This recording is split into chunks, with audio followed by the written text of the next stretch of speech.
Fue los primeros para no valió. Ya vendrá. Ellos tendrían que estar, ¿no?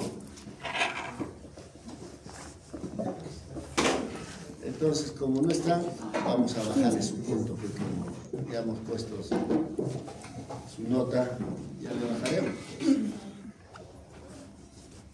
Buenas tardes, compañeros. Continuando con la exposición de trastornos hipertensivos del embarazo, vamos a hablar sobre la eclampsia. Bueno, la eclampsia va a ser una complicación grave del embarazo que se va a caracterizar por la aparición de convulsiones en pacientes con trastornos hipertensivos. Estas convulsiones van a ser crónicas, que pueden ser focales o multifocales, pero estas no van a estar asociadas a ninguna causa subyacente, como epilepsia o algún evento cerebrovascular. Más frecuente estas convulsiones se van a dar en las primeras 48 horas postparto, pero sin embargo pueden presentarse antes del parto, en el parto o después del parto. Algunas complicaciones que tenemos es la hipoxia materna, traumatismos, neumonía por aspiración, deterioro cognitivo. Bueno, las principales complicaciones van a incluir, como mencioné, el incontinencia de la placenta en un 10%, déficit neurológico, neumonía por aspiración en un 20%, edema pulmonar en un 5%, el paro cardiopulmonar y insuficiencia arterial aguda en un 4%. Bueno, la etiología tiene múltiples causas, pero su principal causa puede ser por la hipoglutemiia placentaria, lo que va a implicar que va a haber un inadecuado suministro sanguíneo en la placenta, lo que provoca un infarto y liberación de sustancias tóxicas en el torrente, lo que va a conllevar a desencadenar una convulsión más conchales. Otros factores pueden ser la presencia de infecciones o inflamaciones maternas, como las infecciones periodontales, infecciones del tracto urinario, la obesidad materna, la diabetes gestacional y también pueden presentarse en pacientes con síndrome metabólico. Otras causas, como las causas del feto, puede ser en trisomía 13 o por alguna inmadurez de la placenta. A ver, antes que pases, para que despierten, a ver. ¿Están despiertos por un caso sí? No. Yo les veo los ojos abiertos, pero ¿realmente están despiertos? ¿Algo les llama la atención acá o no? ¿Qué les llama la atención? Si dice sí, ¿qué les llama la atención?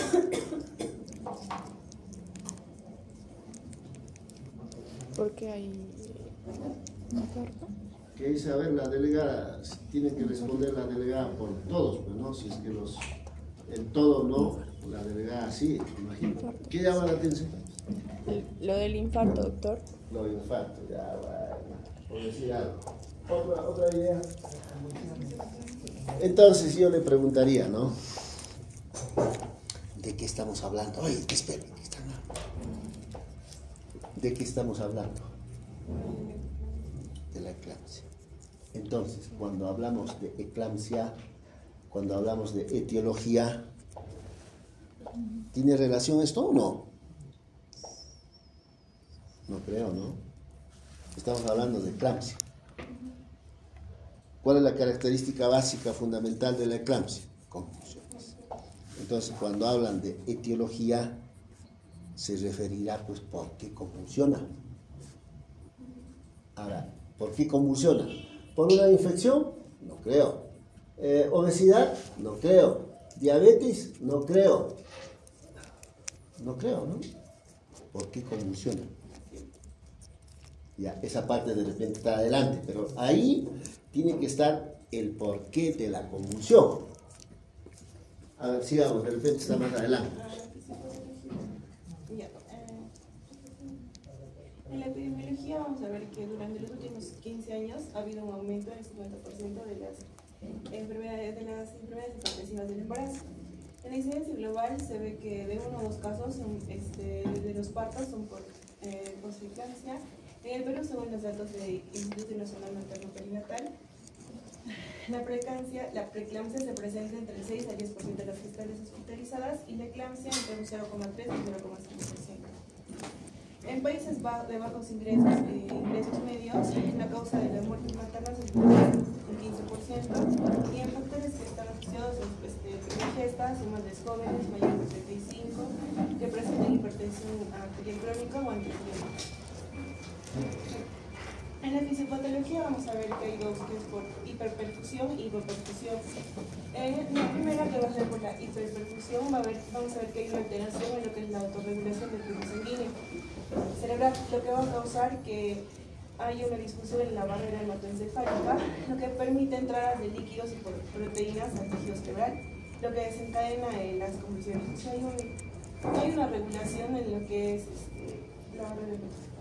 Entonces no hay una autorregulación, lo que, bueno, una regulación en la circulación y el flujo sanguíneo en respuesta a los cambios de la presión. Lo normal sería que al producirse una vasoconstricción se produzca una vasoconstricción a altas presiones y una vasodilatación a bajas presiones. Esa es la por hipoperfusión o hiperperfusión. Y en caso de que haya una hipoperfusión se va a dar porque existen presiones elevadas, la preeclampsia, lo que va a causar una disfunción de la autorregulación vascular cerebral, lo que causa una hipoperfusión y hay un daño endotelial y presencia de edema. Y esto hace que haya una falla en las adaptaciones de la barrera hematoencefálica, produciendo un edema vasogénico, neuroinflamación y lesión neuronal, lo que provoca las convulsiones. En lo que son estudios anatomopatológicos se ha observado también que está muy presente lo que es el edema perivascular alrededor de los vasos y también se han observado trombos en los vasos pequeños. A ver, regresa. Entonces, ¿cuál es la conclusión? No hay buena regulación. ¿Cómo se llama su compañera de Guamán? Daniela. Daniela. ¿Daniela qué? Puma. Daniela Puma, cuando digo cuál es la conclusión, me mira sorprendida. ¿Y por qué te ha sorprendido? ¿Cuál es la conclusión? De lo que les preguntaba, ustedes tendrían que decir, ¿conclusión de qué? No, si yo les responderé, pues, de la pregunta que les hice. ¿Qué responderían? ¿Cuál es la conclusión? ¿Qué pregunta les hice? Sobre la causa de las convulsiones. Ya, ¿por qué convulsiona? Ya, eso es la pregunta. ¿Cuál será la respuesta? Hay un desequilibrio entre la perfusión y la circulación. Ya, toda la fisiopatología, pero concreto, ¿por qué convulsiona? Por un edema, porque por la causa hay un edema a nivel cerebral. Ya, entonces, ¿cuál es la convulsión? ¿Por qué convulsiona? Una eclámptica va a convulsionar o puede convulsionar por dos razones, relacionado al tema, ¿no?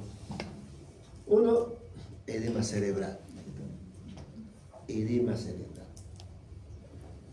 Segundo, puede convulsionar también porque se supone las que convulsionan previamente son preeclámpticas.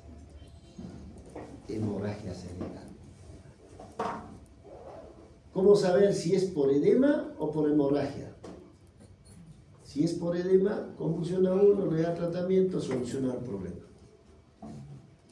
Pero si es por hemorragia, convulsiona, le damos su tratamiento, vuelve a convulsionar. Entonces ahí se tiene que sospechar una hemorragia. Si sospecho una hemorragia, ¿qué tengo que hacer? Debo de tomar una tomografía. No hay otra. Y con eso se resuelve, ¿no? Vamos. En la clínica es la presencia clásica de las convulsiones tónico-clónicas. Estas convulsiones van a durar las fases, la tónica y la clónica. La tónica va a durar entre 10 a 20 segundos y la clónica va a durar entre 30 a 90 segundos, ¿no? Durante las convulsiones vamos a ver que el feto va a presentar bradicardia durante unos 3 a 5 minutos antes o después de las convulsiones. Pero si esta bradicardia persiste más de 10 o 15 minutos, podemos sospechar de que puede haber un desprendimiento de placenta. Las convulsiones mayormente están precedidas por alteraciones visuales, cefaleas intensas o un dolor en el epigástrico. Y estas convulsiones no presentan aura.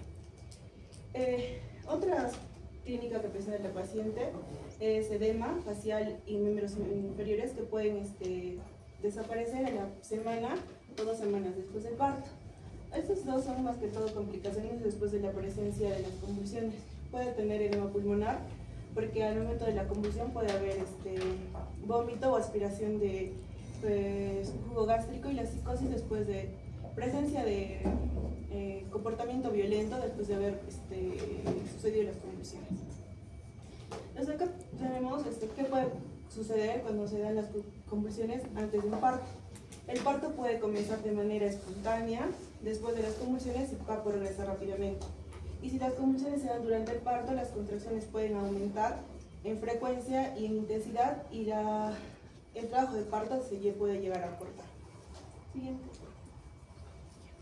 El diagnóstico, la evaluación de la eclampsia se va a centrar en el diagnóstico de la eclampsia, ya que se trata de una de las complicaciones, ¿no? Bueno, en lo que es laboratorialmente podemos pedir perfiles de función hepática, recuento plaquetario, perfiles metabólicos completos para evaluar la función renal. Y en estudios de diagnóstico adicionales podemos pedir radiografías de tórax, ecografías obstétricas para ver el feto. También puede utilizarse para evaluar edema pulmonar materno, como vimos que es una complicación, el bienestar fetal. Y tras las convulsiones podemos realizar estudios neurológicos como electroencefalogramas, tomografías computarizadas, resonancias magnéticas, angiografías. Ya, en caso de lo que es el electroencefalograma, podemos ver en mujeres eclámpticas después de las convulsiones que pueden mostrar anomalías como ondas lentas o puntos. Ya. El manejo para las convulsiones eclánticas son de emergencia, que requieren un tratamiento inmediato para prevenir la mortalidad de la paciente y del feto. Entonces, tenemos medidas de apoyo iniciales como la solicitud de asistencia, la posición materna de la mamá, la prevención de lesiones, ver la vía aérea y la oxigenación, y ver los signos vitales y los estudios de laboratorio, ¿no? Como manejo de las convulsiones se usa el sulfato de magnesio. Estos se van a suministrar principalmente para evitar nuevos episodios de convulsiones y no para detener las convulsiones actuales. Entonces, las dosis es lo que viene en el libro es de 4 a 6 gramos intravenoso durante 15 a 20 minutos, seguido de una dosis de mantenimiento de 2 gramos por hora. Y si las convulsiones son recurrentes, podemos incluso llegar a usar el lorazepam, también usar, si me acuerdo, incluso anestesia de la paciente. Lo que debemos también saber es que el sulfato de magnesio no se debe administrar para tratar la hipertensión ni para detener una convulsión. A ver, ¿qué dice la última? El sulfato de magnesio no se administra para tratar la hipertensión de la paciente ni para detener la convulsión, sino para evitar otros episodios de convulsión. En este cuadro vamos a ver la dosificación del sulfato de magnesio para la preeclampsia grave y la eclampsia, ¿no? Se va a administrar dosis de carga de 4 a 6 gramos de sulfato de magnesio diluidos en 100 ml de líquido intravenoso administrado durante 15 a 20 minutos, y se va a dar y comenzar con 2 gramos de hora en 100 ml de infusión en mantenimiento. Y se debe monitorizar si es que va a haber una toxicidad de emergencia. Debemos evaluar lo que son los reflejos tendinosos que pueden disminuirse, y también ver lo que es si es que hay disminución de la frecuencia respiratoria. Ya, este es un programa que saqué de ministerio, donde en la eclampsia también nos habla del manejo de eclampsia con sulfato de magnesio. Y luego vamos a ver que debe haber una estabilización de la mamá y finalizar con el embarazo inmediato, ¿no? Acá están las dosis de sulfato de magnesio que ya se mencionaron.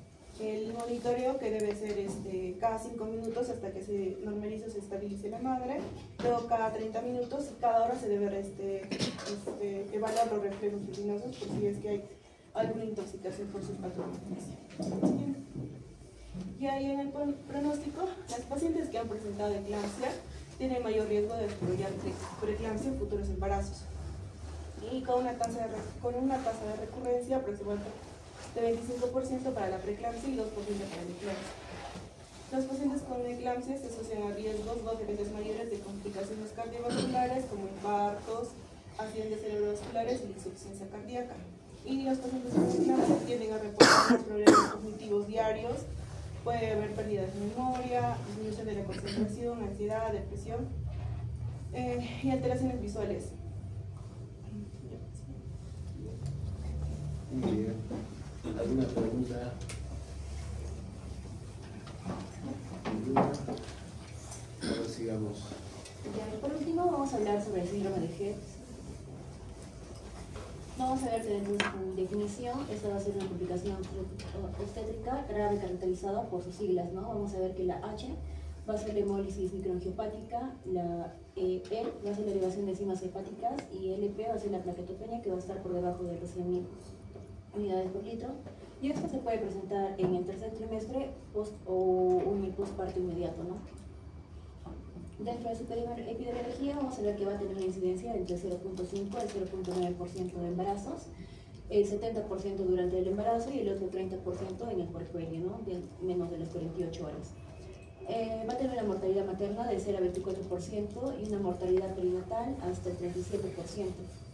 Y dentro de los factores de riesgo vamos a ver que va a ser la preeclampsia, la multiparidad. Siguiente, por favor. También puede darse madres que van a ser menores de 35 años o por encima de los 35 años, ¿no? Entonces, su punto de corte va a ser los 35 años. Y también se dice que está asociado al COVID. Como ya hemos mencionado, también van a ser embarazos previos con síndrome de Hett, que tengan hipertensión arterial, que sean multíparas, un grupo étnico caucásico y un embarazo joven, ¿no? Sí. Ahora, dentro de su etiología, no está claro, pero se dice que es un trastorno inflamatorio sistémico mediado por la cascada de coagulación. Esto se dice que también puede estar asociado a la preeclampsia con la patogénesis similar, ¿no? Y con una placentación deficiente por las razones desconocidas, y puede conducir a una activación exagerada del sistema de complemento y a una mayor inflamación hepática en pacientes con síndrome de Hett. Ahora, dentro de su fisiopatología, vamos a ver que se va a dar por invasión trofoblásica incompleta. Lo normal, en un embarazo normal, es que el trofoblasto invada las arterias uterinas, o bueno, las arterias espirales del útero, y esta va a hacer que las arterias se ensanchen y tengan menos resistencia. Entonces, por ende, va a haber un mejor flujo a nivel placentario, ¿no? Para que pueda nutrir al bebé. Pero en este caso, como vamos a ver acá, ese trofoblasto va a invadirlo incompletamente, entonces no va a haber una remodelación de las arterias y no va a haber un buen flujo, ¿no? Entonces va a haber las arterias van a seguir estrechas, va a haber una fibrosis de las arterias espirales, y esto va a producir a un flujo sanguíneo disminuido, y lo que va a producir lo que va a ser la isquemia placentaria, y por ende va a llevar un estrés oxidativo, dando finalmente lo que va a ser la lesión endotelial, ¿no? Y es con esto con lo que inicia, ¿no? El síndrome de Hett. Una vez que aquí en la lesión endotelial se va a dar la activación de la coagulación, ¿no? ¿Por qué? Porque va a haber una vasoconstricción. Entonces, como la lesión endotelial va a exponer el subendotelio, entonces van a ver, los vasos van a estar dañados. Entonces, al momento de activarse la coagulación, se van a crear las plaquetas, se van a agrupar en pequeños, ¿no? En grupos, y van a hacer que se repare, o van a ir a reparar estos vasos dañados. Entonces, lo que va a llevar al siguiente punto, que va a ser la trombocitopenia. Entonces, como va a haber un mayor consumo de plaquetas para reparar estos vasos dañados, y se van a crear microtrombos, entonces en el flujo sanguíneo no va a haber tantos, ¿no? Va a haber una disminución de plaquetas. Por ende, va a llevar lo que va a ser la hemólisis microangiopática, ya que como va a haber una modificación de estos vasos, van a estar lesionados. Entonces, al momento de pasar los glóbulos rojos por esos vasos lesionados, esos se van a destruir, lo que va a ser la hemólisis microangiopática, y por último, lo que va a llevar una lesión hepática, ¿no? Como va a haber la formación de microtrombos y fibrina, no va a haber un buen flujo de sangre hacia el hígado. Entonces, lo que va a producir una necrosis periportal, y a su vez esto se va a traducir en una elevación de las enzimas hepáticas, ¿no? Dentro del cuadro clínico, ya habíamos mencionado que vamos a ver multíparas en mayores de 35 años. Esto se va a dar entre las semanas 28 y 27 del embarazo, o en el posparto inmediato, dentro de los 7 días posteriores al parto, ¿no? Vamos a ver que la paciente va a presentar ictericia, aumento del perímetro abdominal, hinchazón de piernas, cefalea, alteraciones visuales. Las pacientes también pueden presentar hemorragia grave o un desprendimiento de placenta, lesión renal aguda, hematoma hepático o desprendimiento de retina. A su vez también pueden presentar dolor cólico en epigastrio o en el cuadrante superior derecho, que van a estar asociados con náuseas, vómitos y fatiga. Y finalmente una hipertensión con una presión arterial, ¿no?, que va a ser mayor de 140/90 y puede presentar una citis o edema podal. Siguiente, por favor. Ahora, dentro de ese diagnóstico lo vamos a ver laboratorialmente, ¿no? Vamos a pedir un hemograma completo, un flujo periférico, las pruebas de función hepática, como ya les he explicado su fisiopatología, la aminotransferasa y también lo que van a ser bilirrubinas y la aspartato aminotransferasa, ¿no? También vamos a ver la creatina. Ahora, dentro de esto vamos a ver dos clasificaciones que van a ser la de Mississippi y la de Tennessee.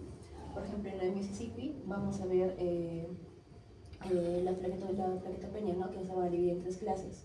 La clase 1, que va a ser menor a 50.000, la clase 2, que va a ser de 51 a 100.000, y la de clase 3 de 101 a 150.000. Y vamos a ver dentro de la hemólisis y la disfunción hepática lactato deshidrogenasa, que va a ser igual o mayor a 600 unidades internacionales por litro, y el TGO y el TGP ambos van a estar mayores a 40. Mientras que en la de Tennessee solamente toma un rango, ¿no?, en la plaquetopenia, que va a ser menor a 100.000. Y dentro de la hemólisis y la disfunción hepática vamos a ver que el lactato deshidrogenasa va a ser lo mismo, ¿no?, igual o mayor a 600, y el TGP va a ser, solamente acá considera el TGP, ¿no?, que va a ser mayor a 70 unidades por litro. Ahora, esto se puede dar por 2 formas, ¿no? Puede ser por la forma completa, que vamos a ver los 3 elementos, o la incompleta, 2 de estos 3. Siguiente. Ahora, dentro del diagnóstico diferencial vamos a ver la trombocitopenia del embarazo. Se va a dar un 75% de las causas de trombocitopenia en gestación. No va a haber alteraciones de laboratorio como las que hemos visto, y el recuento de plaquetas van a ser mayor a 70.000, ¿no? Y tiene un curso mucho más benigno. Ahora, el hígado graso en el embarazo también puede tener las alteraciones, las pruebas de función hepática, ¿no?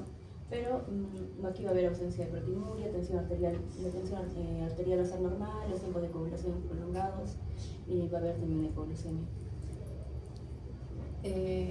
Ahora, en la preeclampsia vamos a ver los pacientes que van a presentar síntomas similares al síndrome de Hell en el 3er trimestre, y esto van a afectar los factores, ¿no?, de coagulación, tipo de protrombina, tipo de protrombina, a diferencia del síndrome de Hell, ¿no?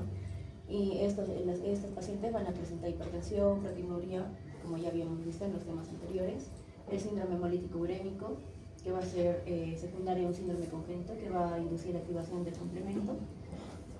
Y por último, que van a ser otras enfermedades, ¿no?, como la púrpura trombocitopénica, trombótica, síndrome de antifosfolípidos, lupus sistémico, hepatitis, colangitis. Hay que tener en cuenta esto. A ver, regresa una diapositiva.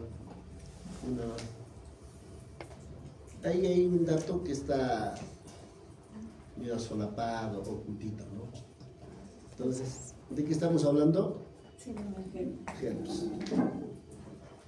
Entonces, me imagino ustedes van a revisar. Cuando revisen en los textos, van a encontrar esto es lo que les voy a mencionar. Existen 2 tipos de HELPS. Uno, la completa, y 2, la incompleta. HELPS completa, HELPS incompleta. Ahí está metido, o sea, media solapada. Forma completa se refiere a HELPS completa. Incompleta, a HELPS incompleta. Entonces, la pregunta es, ¿cuándo digo que es completa? ¿Cuándo digo que es incompleta? ¿Cuándo será? La completa es cuando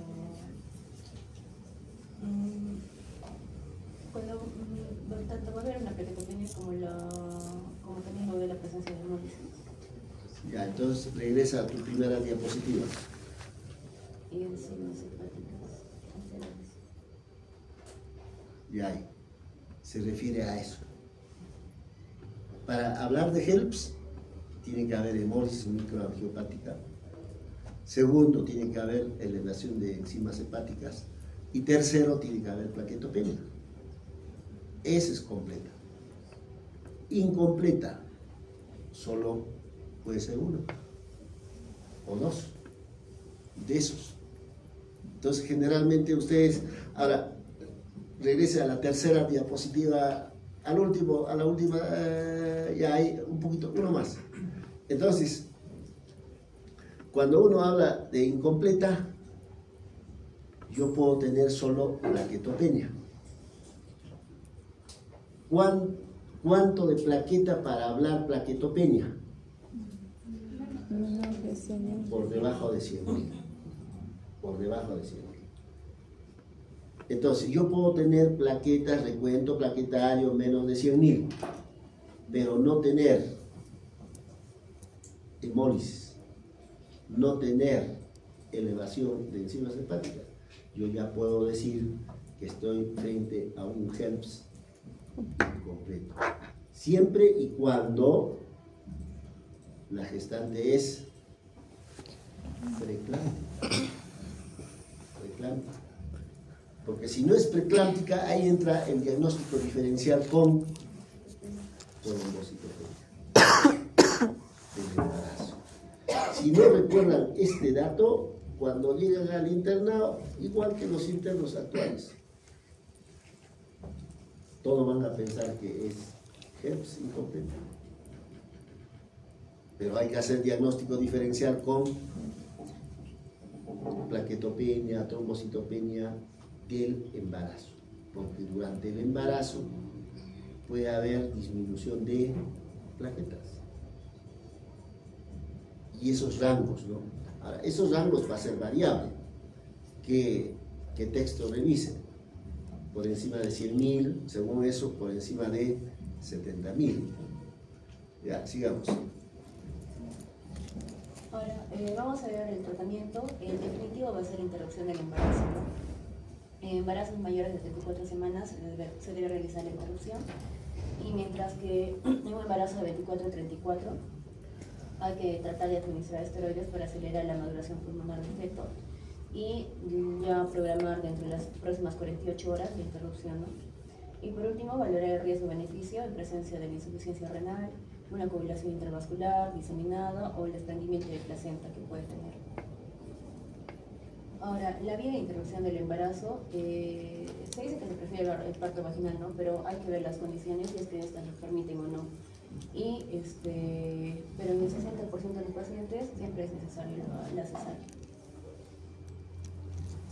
Luego de ello se usa la plasmaféresis, que va a ser útil en pacientes que persisten 72 horas después del parto, ¿no? Con una elevación de bilirrubina o creatinina. También en pacientes con trombocitopenia grave, o si es que sigue siendo, bueno, este uso sigue siendo controversial, ¿no? Y se requiere más estudios, pero es una alternativa.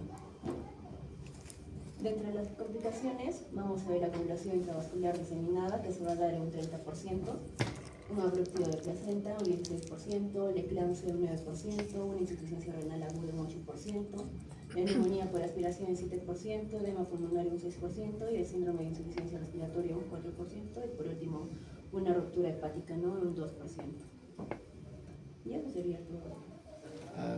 Regrese, o hay que ¿alguna pregunta? ¿Nada? A ver, regresa poco a poco. Regresa.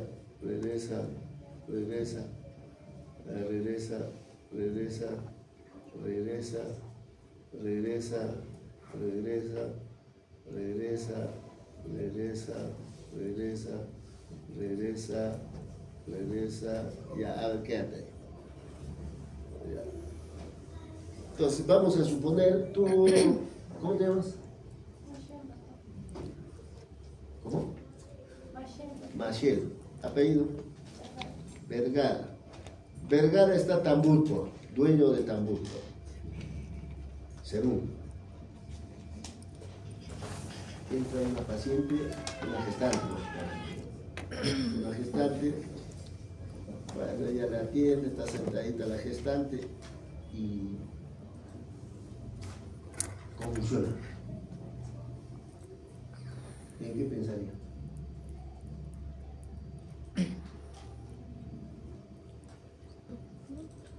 ¿Tú en qué pensarías? Puede que esté haciendo plancha, puede que ya tenga un antecedente de convulsionar antes incluso de embarazar. Ya, entonces, toda gestante que convulsiona, hay que pensar en eclampsia. Esa es la norma. Toda gestante que convulsiona, hay que pensar en eclampsia. Llegamos a la conclusión de que es una eclampsia. ¿Tú qué me estás mirando? ¿Qué hacemos con la gestante? ¿Qué haces? Tú estás ahí, acá en Puquiura. ¿Qué haces? Convulsiona y ya te asustas, lógicamente, ¿no? ¿Qué haces? ¿Qué harías? ¿Tú qué harías? Buscaría la causa, ¿no? Si va a ser... Buscas la causa, perfecto. ¿Qué haría la delegada? Nada hace la delegada. Tú atrás, ¿qué haces? ¿Qué haces? ¿Qué harías? ¿Ves? Ya hemos terminado la clase de causa y no quedó nada. No quedó nada. Entonces, como no quedó nada, como soy muy buena gente con ustedes, mañana en la tarde va a haber un tema relacionado a esto en el colegio médico. ¿Qué hora va a ser? Creo que va a ser las 3 de la tarde o 5 de la tarde. ¿Mañana qué tienen? Mándale al Tacho, fíjate, por mañana. Por mañana. Vayan a esa charla. Son dos temas.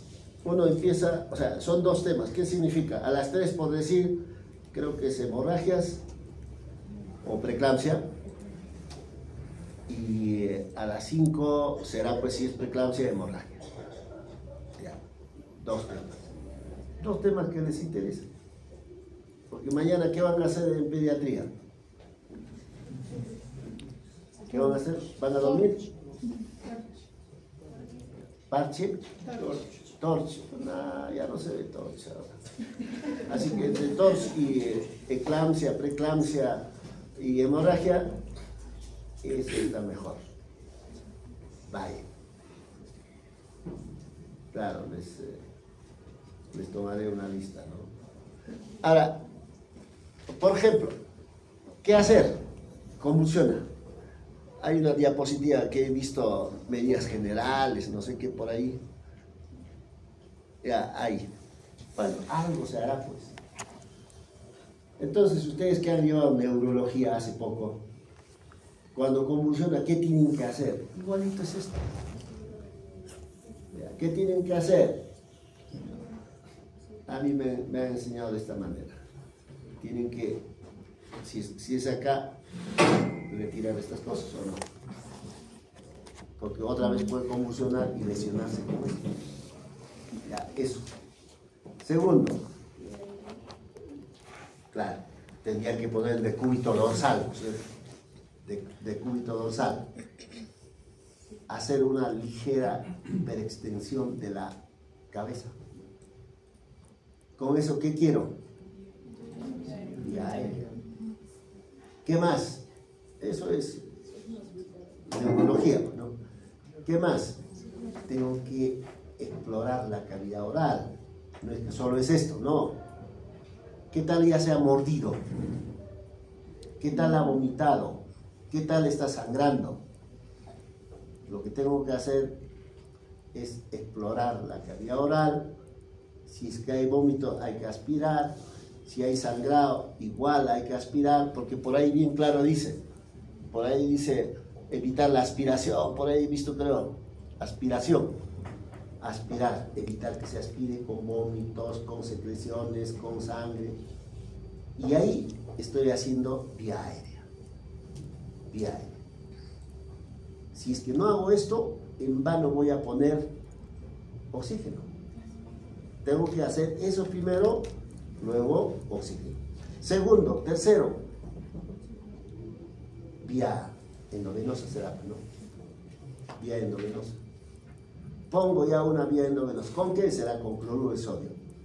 Y en esa vía endovenosa con cloruro, ¿qué tengo que colocar? Sulfato de magnesio.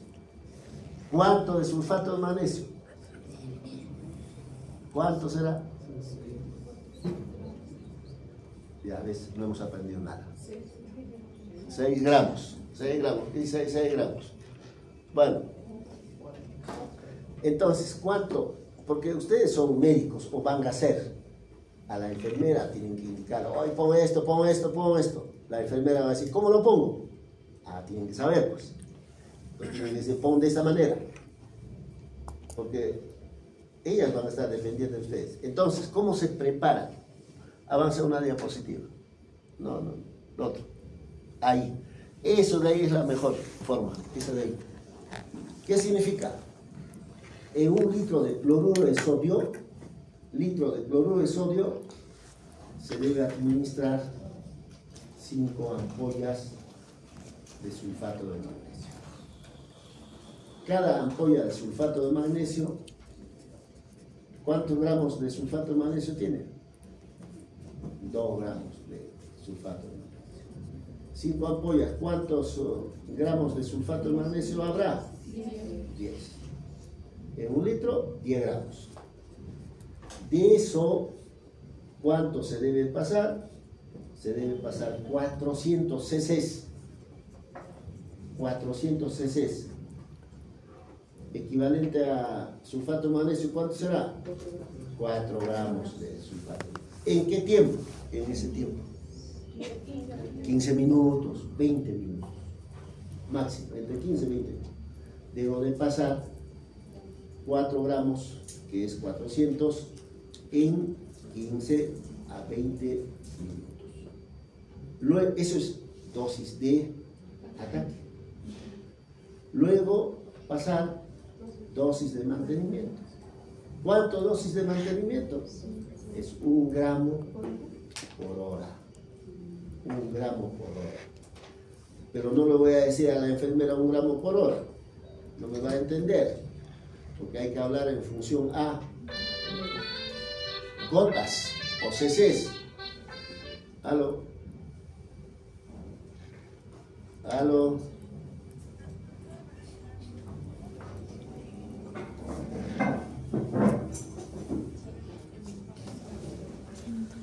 Ahorita estoy en clases. Véngase a las 5:30. Luego le escribo. Ya, hasta luego.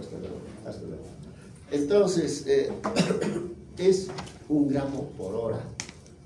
Por lo tanto, ¿cuánto me quedaban pasando 400? ¿Cuánto tiempo puedo pasar eso? 6 horas. 1 gramo por hora. Hablando en cc's, es 100 cc's por hora. 100 cc's por hora. Hablando en gotas, ¿cuánto es eso? 30, exactamente es 33 gotas por minuto. 33 gotas por minuto. Pero por la practicidad, la enfermera le va a poner 30 gotas por minuto. Entonces, todo 1 litro, 10 gramos tengo para 6 horas. 6 horas y media más o menos. O sea, ese es el esquema. Porque van a encontrar un montón de esquemas. Un montón. Pero es el esquema que es más práctico, que se utiliza, por no decir en todos los hospitales del Perú. ¿Qué más? ¿Alguna otra cosa?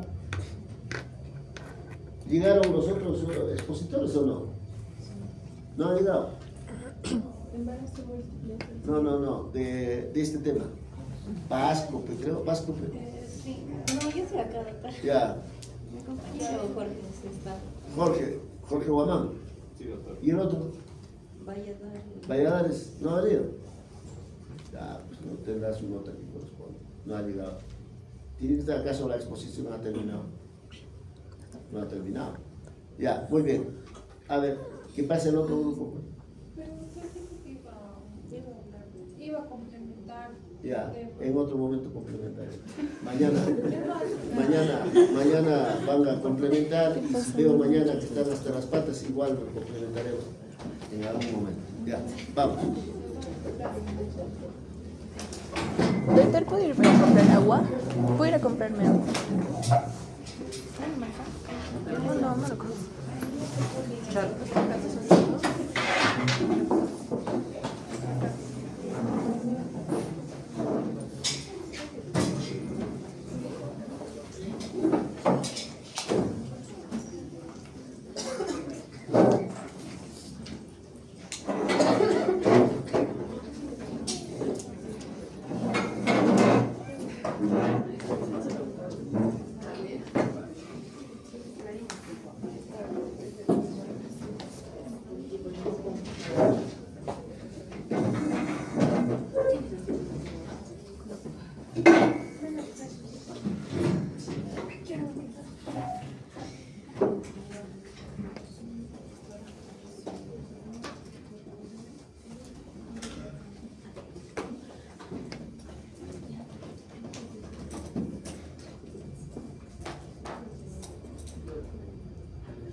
¿El otro tema cuál es?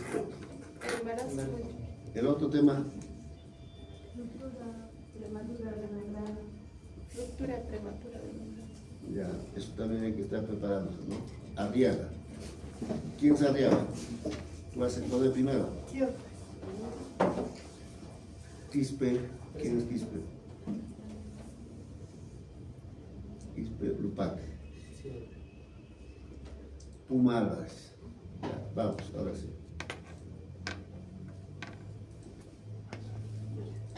Empezaremos.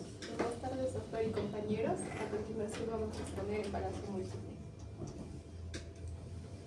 Primero, la definición de embarazo múltiple. Este se define como la presencia o el desarrollo en el útero de dos o más fetos procedente de uno o más óvulos. Estos pueden estar en el feto en su mayoría, pero también pueden presentarse en forma ectópica o heterotrópica. Heterotrópica quiere decir, viene de topos y hetero, lugar. Topos, lugar, hetero, diferente, en diferente lugar. Heterotrópica quiere decir que hay un feto dentro de la cavidad, pero otro fuera de la cavidad uterina, o ectópico. El tipo más común de gestación múltiple es el doble o gemelar. A continuación, algunas definiciones que van a servir para toda la exposición. Embarazo múltiple, presencia de más de un feto en la cavidad uterina. Embarazo gemelar, presencia de dos fetos en la cavidad uterina. Embarazo triple, presencia de 3 fetos en la cavidad uterina. Embarazo múltiple de alto orden, quiere decir cuando hay más de 3 fetos en la cavidad uterina. Monocorial o bicorial, tiene que ver con la corionicidad o el número de placentas. Monocorial, una sola placenta, bicorial, 2 placentas independientes. También están los términos monoamniótico y biamniótico. Monoamniótico, cuando los fetos comparten una sola cavidad amniótica. Biamniótico, cuando hay 2 cavidades amnióticas diferentes. También tenemos los términos monocigótico y bicigótico o disigótico. Monocigótico es aquel que proviene de un solo óvulo fecundado, y disigótico es aquel que proviene de 2 óvulos fecundados. En cuanto a la epidemiología, el embarazo múltiple ha ido en aumento en los últimos 20 a 30 años. Esto debido al desarrollo progresivo de las técnicas de fertilización asistida. Se habla aquí de la fertilización in vitro o FIV, o las técnicas de inducción de la ovulación. También se debe debido al aumento de la edad materna, puesto que las madres y las mujeres deciden ser madres a edades ya más altas. La mayoría de las gestaciones múltiples en tratamientos de fertilización son de tipo bisigótico. Esta patología constituye un importante factor de riesgo de mortalidad neonatal y también de malformaciones congénitas. Factor de riesgo de mortalidad neonatal, ya que está relacionado con la prematuridad. La prevalencia, el nacimiento prematuro. La prevalencia de gemelos disigóticos varía entre las poblaciones. En cambio, la presencia de gemelos monocigóticos es decir, aquellos que nacen de solo un óvulo fecundado, se mantiene relativamente estable a nivel mundial, es decir, hay entre 3 y 5 embarazos por cada 1000 nacimientos. En cuanto a la incidencia en nuestro país, según el registro del certificado del nacido vivo en línea del Ministerio de Salud, en el año 2024 han existido un total de 4.600 nacimientos múltiples, es decir, 1 de cada 57 partos ha sido múltiple el año pasado. Los 5 departamentos con mayor tasa de nacimientos múltiples son en la región costa, y estos son Lima, La Libertad, Piura, Lambayeque y el Callao. Se habla de una ley de Helling, en la que dice que los gemelos es un nacido por cada 80 embarazos. Los triples, 1 por cada 6.400 embarazos. Cuádruples, 1 por cada 512.000 embarazos. Y quíntuples, 1 por cada 40.960.000 embarazos. En cuanto a los factores predisponentes, tenemos, como les mencioné en la epidemiología, el principal son los métodos de reproducción asistida. Estos han aumentado el embarazo múltiple en un 16 a 40%. El segundo factor viene a ser la edad materna. Las mujeres se embarazan hay mayor riesgo entre los 35 a 45 años en los que se concibe. En tercer lugar está la raza negra. Se habla de un dato de la población de Nigeria, que ha habido un embarazo múltiple por cada 20 embarazos. El cuarto factor viene a ser la herencia. Hay mayor probabilidad de embarazo múltiple, y esta está entre 2 a 4 veces cuando la mujer, en especial la mujer más que el varón, tiene descendencia o su madre tiene hermanos gemelos, o bueno, esto es mayor en las mujeres, mayor es en la madre que en el padre. El quinto factor de riesgo viene a ser el estado nutricional, puesto que se dice que la obesidad de las mujeres con un IMC mayor de 30 tienen mayor predisposición a tener un embarazo múltiple. Y como sexto factor están los antecedentes de un embarazo múltiple anterior. Dos términos importantes a definir son la superfetación y la superfecundación.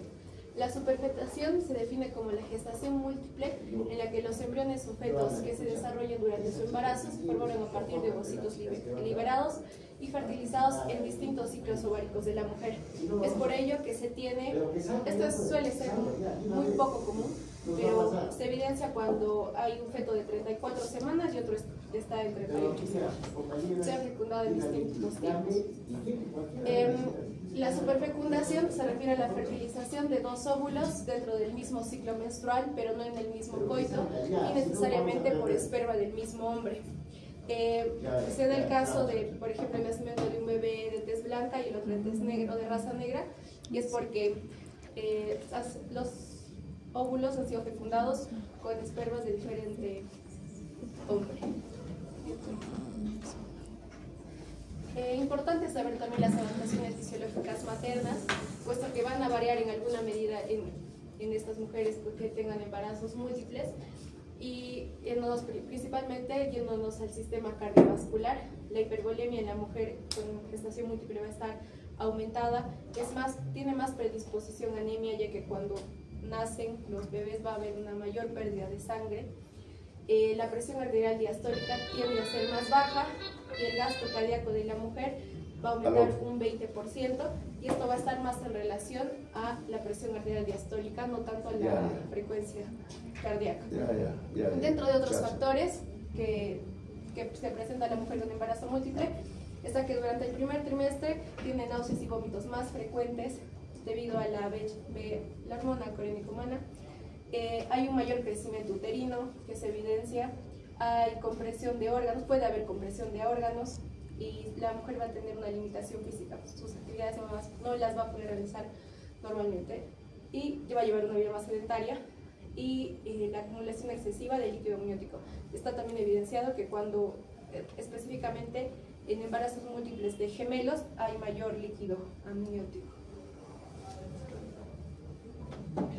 Ahora vamos a hablar acerca de cómo se clasifican los embarazos múltiples, pero para esto tenemos que tener en claro algunos conceptos, como son cigosidad, corionicidad, amionicidad y luego el TRA, que es reproducción asistida, que como explicó mi compañera anteriormente, es un factor que puede llevar al desarrollo, o es un factor de riesgo para el desarrollo del embarazo.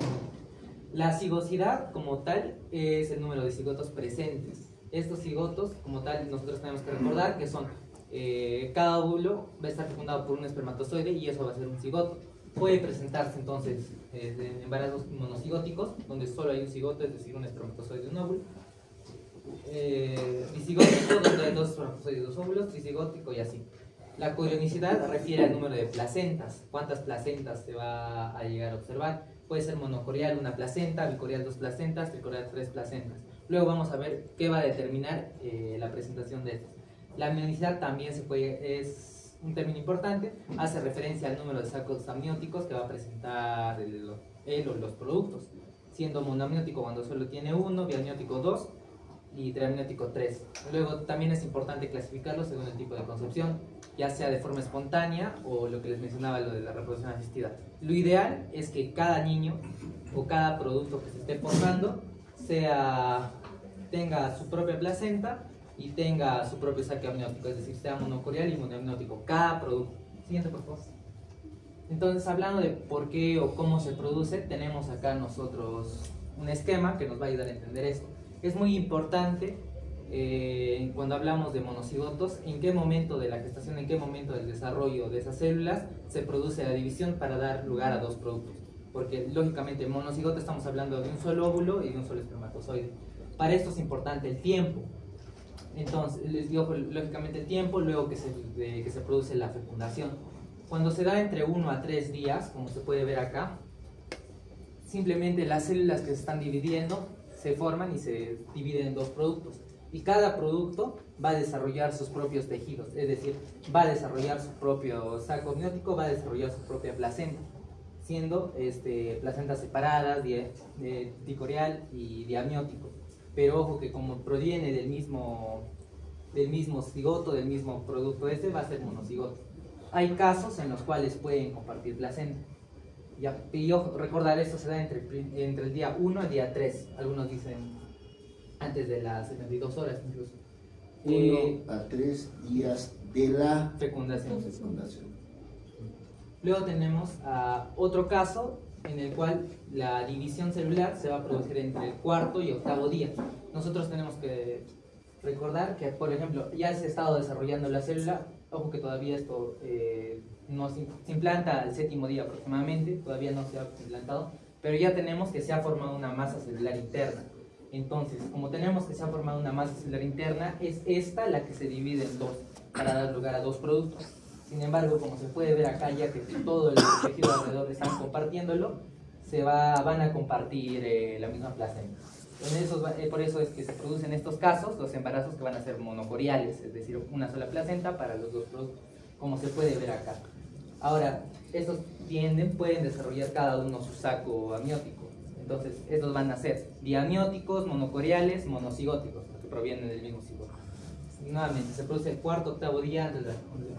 Cuando se produce esa división mayor al octavo día, recordar que en el día 7 aproximadamente se implanta como tal, nosotros vamos a ver que ya se ha implantado y aquí recién se están dividiendo las células.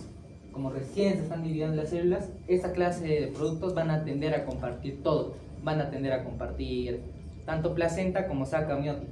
Entonces vamos a encontrarnos con unos productos que van a ser monocigotos, monoamnióticos, monocoriales. ¿Y estos son los que presentan mayor riesgo generalmente? Porque al estar los productos dividiéndose recién o estar tan juntos, pueden llegar a producirse esto que tendrían que ser lo que son los siameses. Pueden llegar a juntarse demasiado, no a dividirse completamente y llegar a compartir tejido, llegar a compartir alguna conexión. Hay conceptos importantes que también tenemos que entender, como es la diferencia entre mellizos y gemelos. Los mellizos van a ser dicigotos, es decir, no se va a producir esto, sino que cada uno va a tener su óvulo y su espermatozoide y se van a formar separados. Luego lo vamos a ver. Y otro que son los gemelos, que van a ser monocigotos, es decir, ambos productos van a provenir del mismo cigoto. También que todos los bicigóticos son bicoriales y biamnióticos, porque lógicamente como están yendo por lugares diferentes, cada uno tiene su espermatozoide, su óvulo, van a desarrollar tejido diferente, no van a compartir. Hay monocigotos que pueden ser bicoriales, como le estaba mencionando en este caso. Pueden tener placentas diferentes o puede llegar incluso a juntar de las placentas y llegar a ser llegar a fusionarse las placentas siendo monocoriales. Y siguiente, por favor. Antes que pases. No está claro la formación de siamesis. Prácticamente tú estás mencionando siamesis cuando se produce la separación mayor de 8 días. Generalmente los siameses van a presentar cuando la separación es mayor a los 13 días. Más adelante hay una diapositiva en la cual hago esa diferencia. Entonces, eso está ya claro, está establecido. Habrá siamesis si la separación es después de 13 días. O sea, después de 13 días. Si la separación después de 13 días va a quedar, puede presentarse, se va a presentar siamesis. La unión ya va a depender dónde se une, dónde está unido, ¿cierto? Sí. Entonces, antes de 12 es lo que está, hasta ahí está claro. Pero la parte de siamesis, que es lo poco frecuente, lógicamente, cuando la separación es después de 13 días. ¿Ya? Y justo acá tenía una pregunta, ¿no? Generalmente cuando la división es en 1 a 3 días, nosotros vamos a ver que aún se estaban dividiendo las células. Es por eso que cada uno va a tener su propio saco amniótico, incluso ya van a tener su propia placenta. En cambio, cuando va a ser entre el 4º al 8º día después de la fecundación, vamos a ver que ya se ha formado esta masa celular interna. Entonces van a compartir la misma placenta, pero cada uno va a tener su propio saco. Ahora, cuando van a ser monocigotos, monocoriales, monoamnióticos, prácticamente compartiendo todo, cuando va a ser mayor al 8º día después de la fecundación, donde el blastocisto o la célula que se va formando ya va a estar implantada. Y acá se puede ver, por ejemplo, ¿no? Tienen el mismo saco, no se ve el saco y van a tener la misma placenta. Y ahora, cuando es mayor al día 13, es cuando ya se ha estado formando un disco embrionario, y es por eso que se van a dar los siameses, porque ya se han estado desarrollando tejidos como tal, se han estado diferenciando tejidos. ¿Sí? Ahí, por ejemplo, lo que se puede aprovechar es, independientemente a que no sea siamético, olvídense. Primera opción, segunda opción, tercera opción. La tercera opción va a ser, como dice ahí, monoamniótico y monocoriónico. Significa una sola bolsa, pero dentro de esa bolsa, comparando con el primero, el segundo, esto es el que tiene peor pronóstico. El monoamniótico y el monocoriónico. Peor pronóstico. Hasta se pueden enredar con su propio cordoncito. Cordón de uno, cordón del otro. Y puede desprenderse, se puede asfixiarse, amputar una mano, amputar un pie. Peor pronóstico ese tipo de embarazo, ¿no? Sigamos.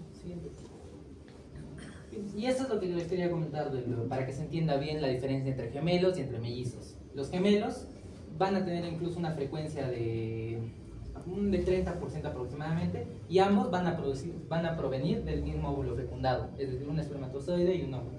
Se van a estar dividiendo y el mismo cigoto va a dar origen a estos dos productos. Que esto, por ejemplo, se ve acá un monocorial, monoamniótico, pero puede variar, ¿no? Entonces no necesariamente es así. Por ejemplo, acá se ve un monocorial, pero es diamniótico. Entonces no necesariamente se va a prestar así. Y son los que más se complican. Ahora tenemos lo que son los gemelos fraternos, o mayormente conocidos como mellizos, que van a ser disigóticos. Cada uno va a provenir de su propio óvulo fecundado. 2 óvulos, 2 espermatozoides, y se van a desarrollar sus tejidos, tanto saco como placenta por sí mismos. Y estos son los que mayormente se presentan teniendo una frecuencia de 70%. Siguiente, por favor. Ahora, con respecto al diagnóstico, en el Williams nos indica 2 componentes del diagnóstico: sintomático, que no es tan específico, y pruebas diagnósticas, como es, por ejemplo, el ultrasonido. Hay otras pruebas, como puede ser, por ejemplo, los rayos X, para diferenciar estructuras óseas entre los dos y ver cuántos hay, pero no son tan recomendados. Entonces, dentro de los síntomas tenemos primero una altura uterina mayor para la edad gestacional. Ahora, ¿por qué esto es importante? Porque como hay dos productos y se están desarrollando, lógicamente no va a coincidir, va a ser más el espacio que van a ocupar dentro del útero y van a empujar más. Por ejemplo, a las 12 semanas que se podría ver suprapúbico, lo que es el útero, se va a estar viendo un poco más elevado, incluso más cerca de lo que es el ombligo. Se puede llegar a, cuando ya están más desarrollados, se puede llegar a palpar las dos cabezas fetales, a veces en cuadrantes distintos. No siempre la presentación de los dos va a ser cefálica o podálica, puede ser que uno sea podálico, otro sea cefálico. Se puede llegar a escultar dos focos cardíacos fetales. Dentro del primer trimestre se va a haber intensificación de los síntomas, pero esto es ambiguo porque no siempre se presenta, no siempre es así. Y dentro del segundo trimestre, lo que sí se va a ver y sí se va a notar es un aumento excesivo del peso en la madre, puesto que se van a estar desarrollando dos productos, lógicamente. Siguiente, por favor. Y dentro de las pruebas de imágenes tenemos el ultrasonido, que es lo que más se recomienda. Ahora, lo que se recomienda es de que se diagnostique si es tanto la corionicidad como la amnionicidad. Leí yo entre la semana 11 y 13. Idealmente, también dicen a las 12 semanas para el diagnóstico de la corionicidad. Esto para ver cómo, para darle más importancia a esa madre, ver cómo va a estar evolucionando el feto, ver también las clases de complicaciones que va a explicar la otra compañera y en ese sentido darle más importancia. Entonces, tenemos como objetivo con este ultrasonido determinar número fetal, edad gestacional, corionicidad y amnionicidad. Se puede ver, por ejemplo, aquí, que este es el producto, recién se está formando y se puede ver diferenciado bien las dos placentas, de cada uno con su saco. Acá, por ejemplo, se puede ver ya más crecidos y acá se puede ver cada uno con su saco, ¿no? Y este es un signo que puede ser, que es el signo de lambda, que voy a hablar en una siguiente diapositiva. Generalmente, esto tiene sensibilidad hasta la semana 16. Algunos indican que incluso se puede ver lo que es la amnionicidad hasta la semana 24, pero como les digo, lo ideal es determinar esto para la semana 12. Siguiente, por favor.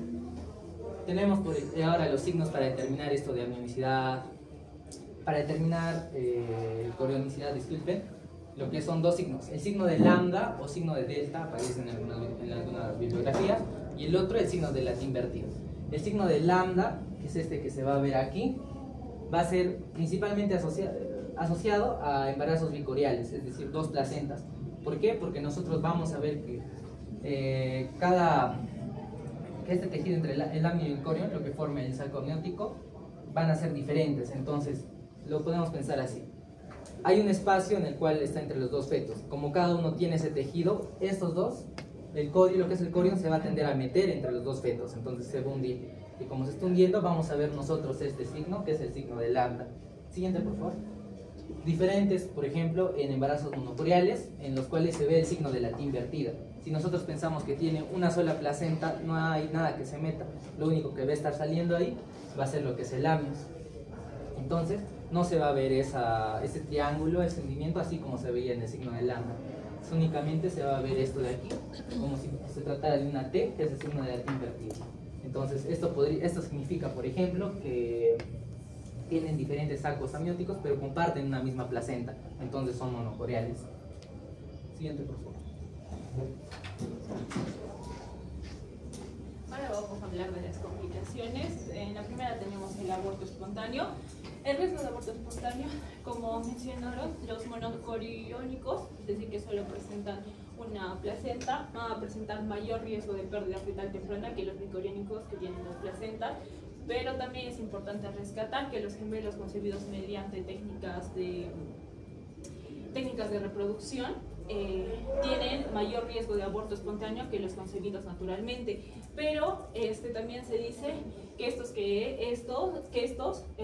los gemelos abortan menos que los fetos únicos. ¿Por qué? Porque dentro de esto, cuando es, por ejemplo, dentro de acá tenemos lo que es la inseminación in vitro, o también tenemos la inseminación in vitro, inseminación artificial, tienen más seguimiento en las consultas, entonces por eso.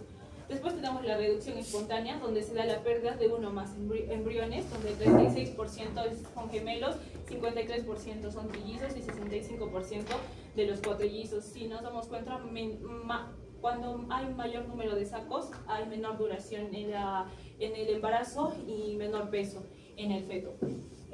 También hay el síndrome de gemelo evanescente, es cuando uno de los fetos, avanzando el embarazo, va a desaparecer. En el primer trimestre es frecuente la pérdida espontánea de un solo feto y 1 de cada 8 embarazos inicia como multifetal, pero 1 de cada 80 va a llegar a término, es decir, con los 2 fetos. Del 10% al 40% se va a producir una desaparición de un feto antes del segundo trimestre y va a tener mayor incidencia en técnicas de reproducción asistida. Con respecto al diagnóstico prenatal, en estos casos, cuando es menor a 9 semanas, los marcadores que vamos a ver acá abajo no van a cambiar, no se van a alterar, pero mayor o igual a 90 semanas, vamos a ver que en el primer trimestre se va a relevar lo que es esta proteína plasmática A materna, que esta, por ejemplo, está en la placenta y se va a producir en el trofoblasto, y lo que va a ayudar es a todo el crecimiento fetal. Entonces, a su mismo tiempo, ¿por qué se va a elevar esta? Porque, como sabemos, cuando hablamos de embarazos multifetales, estos embarazos van a tener mayor masa de la placenta, o sea, la placenta es más grande, sea monocoriónico o bicoriónico. Y en el segundo trimestre vamos a ver que la alfa-proteína sérica materna y la inhibina igualmente se van a elevar. Lo mismo, la inhibina, como sabemos, se produce en la placenta, también se va a elevar por esto, pero esta alfa-fetoproteína no se eleva en sí por la placenta porque no se produce ahí, se produce en el hígado de los fetos. Entonces se eleva porque cada feto en el embarazo multifetal, pueden ser 2, 3, 4, 5, va a tener esta misma producción, por lo cual se va a elevar. Con respecto a las malformaciones congénitas, estas son más frecuentes en embarazos múltiples. Tiene incidencia de 406 casos por cada 10.000 gemelos y 238 por cada 10.000 fetos únicos. Los monocoriónicos tienen doble riesgo que los bicoriónicos, y el riesgo cardiovascular, vamos a ver que los gemelos tienen 73% más riesgo en cardiopatía congénita. ¿Por qué? Porque más adelante vamos a ver que justo se asocia que es mayor en monocoriónicos por un síndrome de transfusión feto-fetal y otros síndromes también que tienen que ver con la anastomosis que se va a dar en estos monocoriónicos, que lo vamos a ver más adelante. Y con respecto al bajo peso al nacer, en embarazos múltiples tienen mayor riesgo a una restricción del crecimiento intrauterino y un parto prematuro. Se dice que de 28 a 30 semanas el peso va a ser similar en ambos fetos, pero a partir de las 35 a 36 semanas va a haber un retraso progresivo en el crecimiento. Con respecto a su evaluación y crecimiento, el diagnóstico de crecimiento es anormal. Mencionaba también algunas que hay curvas de crecimiento en gemelos o trillizos que son específicamente para esto, sino de gemelos únicos como los que conocemos. En los bicoriales, por ejemplo, la ecografía se da cada 4 semanas, y desde estas 4 semanas se hace de 16 a 20 semanas por un riesgo moderado de restricción de crecimiento intrauterino. Y de los monocoriónicos, la ecografía cada 2 semanas desde las 16 semanas, porque esta va a tener un riesgo mucho más alto que de un bicoriónico. Con respecto a la hipertensión, va a haber mayor incidencia de hipertensión asociada al embarazo, y esto va a aumentar con el número de fetos. El 14% de las gestantes con gemelos desarrollan un trastorno hipertensivo, y es por eso que estos embarazos multifetales son asociados altamente a la preeclampsia. ¿Y cuál es su mecanismo fisiopatológico? La placenta en sí va a producir tanto factores angiogénicos, que es como el factor de crecimiento del endotelial vascular y el factor de crecimiento placentario, que estos van a ayudar al crecimiento de nuevos vasos, pero así también van a tener estos que son los factores angiogénicos, que estos van a ayudar a controlar el crecimiento de esos nuevos vasos que producen los angiogénicos. Pero ¿qué pasa en los fetos múltiples? Mientras la placenta va creciendo, van a haber pequeños sitios donde se va a producir una hipoxia, es decir, no va a estar bien oxigenado en ciertos espacios de la placenta. Entonces, cuando es esto, digamos, agudo, o sea, no crónico, van a comenzar a actuar estos factores angiogénicos, ¿no? Intentando de haber más crecimiento vascular ahí. Pero si esto ya se vuelve crónico, que es lo que pasa justo en los embarazos multifetales, va a haber una hipoxia crónica. Entonces va a haber un signo de alarma de parte de la placenta, y es donde se van a comenzar a producir de manera excesiva estos factores angiogénicos, que es el SFLT1 y la endocrina soluble que van a bloquear el crecimiento normal de estos vasos sanguíneos, lo cual van a bajar los factores angiogénicos que ayudaban a formar estos vasos. Entonces va a haber un desequilibrio en los vasos de la va a haber un desequilibrio, y esto va a hacer que los vasos de la madre sufran vasoconstricción, es decir, va a producir un daño endotelial en estos vasos, aumentando así la presión arterial. Con respecto a ahora vamos a hablar de las complicaciones fetales, los gemelos monoamnióticos. Los gemelos monoamnióticos, es decir, que solo presentan un saco amniótico, están menor al 1% de todos los embarazos gemelares, y dentro de estos, dentro de los monoamnióticos, solo los monocoriónicos, dentro de los monocoriónicos, solo 4% son monoamnióticos. ¿Cuáles son las complicaciones principales? Primero, los monoamnióticos, monocoriónicos, tienen altas tasas de mortalidad fetal y perinatal. De los fetos vivos antes de las 16 semanas, menos de la mitad sobreviven, y causas más frecuentes son malformaciones fetales y abortos espontáneos. Esto también lo vamos a hablar un poco más adelante en su clasificación, pero en sí, cómo aumenta la mortalidad perinatal con estas complicaciones. Por ejemplo, el parto prematuro. Normalmente en un embarazo multifetal el útero se va a distender más rápido porque tenemos 2 a más fetos. Entonces, a esto hace que la mayoría de estos se den, ya sea parto cesárea, que también vamos a ver un poco más adelante, a las 34 semanas aproximadamente. Incluso se dice, mientras más número de fetos haya, va a ser más antes va a ser el tiempo de su nacimiento. En las malformaciones congénitas tenemos que va a haber de 18 al 28% de estos van a presentar malformaciones. 1 de cada 4 casos de ambos fetos presenta la misma malformación, y esto se debe, por ejemplo, acá mencionamos al síndrome de Down, que tiene origen genético. Como lo explicó mi compañero, cuando hablamos de monoamnióticos o monicoriónicos, la mayoría son monocigotos, es decir, de que van a tener solo un cigoto, que después de un tiempo esto se va a dividir en 2 para formar ya los diferentes tipos que mencionó. Sin embargo, cuando se dice de que, digamos, que ambos fetos, si hay una malformación genética, ambos fetos lo pueden tener, si esta se presenta antes de que ocurra esa división. Pero hay casos en los que solo se presentan ya después de la división, y eso se presenta solo en uno, esas alteraciones genéticas. Entonces es por eso que solo uno puede tener una alteración genética y el otro no. Pero a eso también mencionaban que, por ejemplo, una malformación genética como el síndrome de Down no aumenta el riesgo por ser gemelos, incluso es menor. ¿Por qué? Porque mencionaba que la mayoría de estos fetos que tienen una malformación genética no logra completar el embarazo. Incluso hay una muerte fetal en todo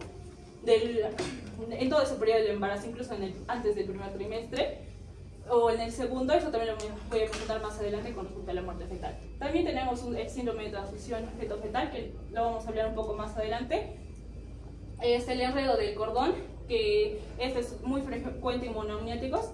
En la siguiente vamos a ver una imagen. Y la discordancia de peso, que, como decía, cuanto más mayor la diferencia de peso, mayor el riesgo de la mortalidad.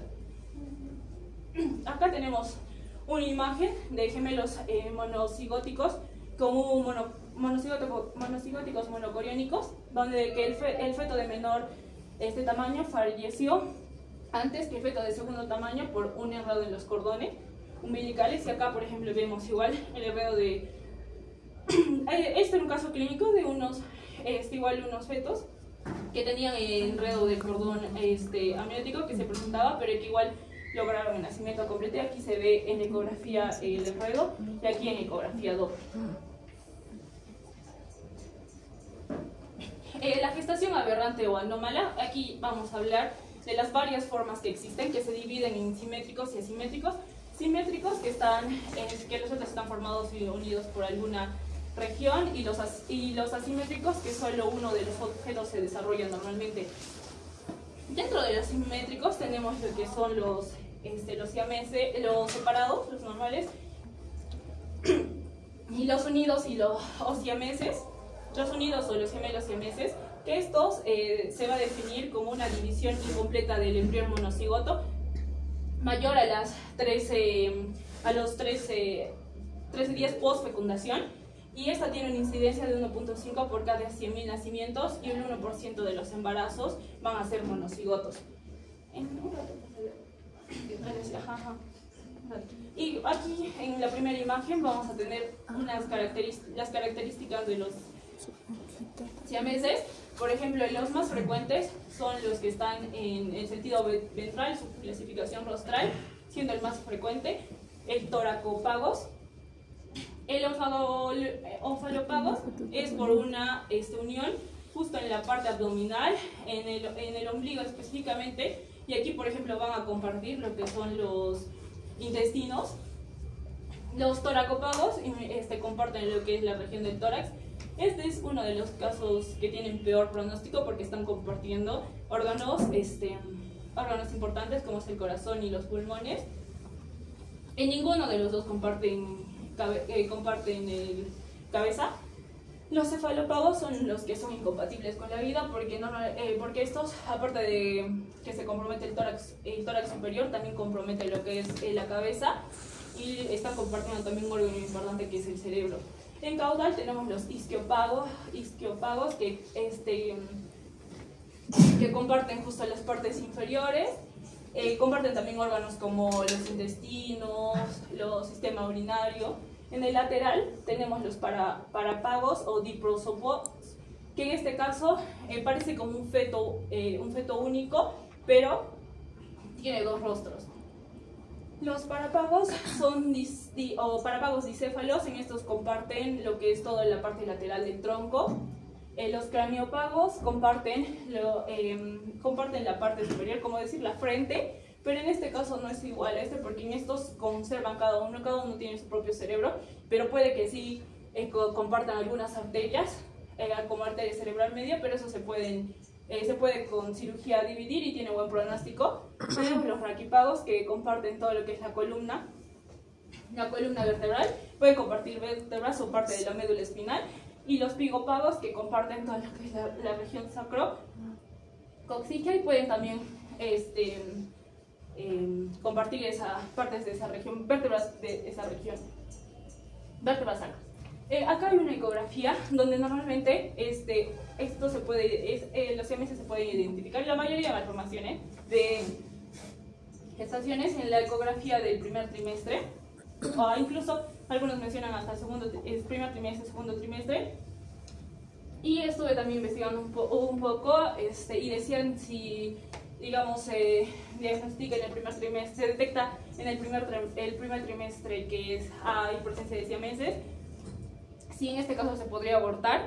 En el Perú no, porque no hay esa ley que aprueba. Hay una ley que aprueba de que existe el aborto terapéutico, pero en caso la vida de la madre se esté afectando. Pero en este caso, si tiene un embarazo y presenta gemelos que son siameses, pero no afectan directamente la vida de la madre, entonces no está aprobado un aborto. Pero en caso sí estaría aprobado. Ahí eso no es tan verdad, ¿no? La vez pasada cuando hablamos de aborto, ¿cuándo se hace aborto terapéutico? Cuando hay compromiso o pone en riesgo la vida de la madre, o el producto de la gestación no va a poder vivir fuera de la cavidad uterina. En este caso de siaméticos, ¿va a morirse? O sea, cuando estuve también investigando, o sea, hay algunos tipos de siameses que sí son incompatibles con la vida, pero hay otros que no son, como el caso de los como el caso, digamos, de los onfalopagos o incluso los toracopagos, sí pueden vivir. Incluso hay también reportajes en las televisiones donde ya tienen bastante edad y se presentan, digamos, con este tipo de Claro, ahí lo que hay que ver es, pues, primero, cómo hacer el diagnóstico preciso intraútero. No hay forma.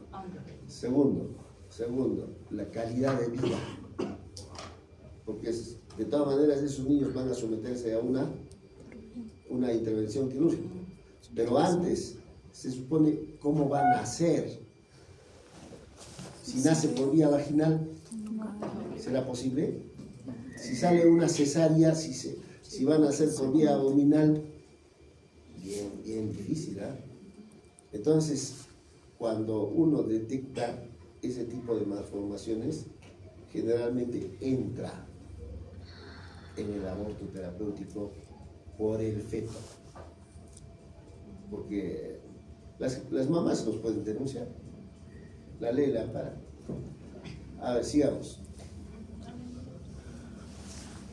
Después están los asimétricos, que es el externo parasitario. Este es cuando el feto, en este caso se le conoce como parásito, se va a desarrollar en la pared externa del feto que está normal.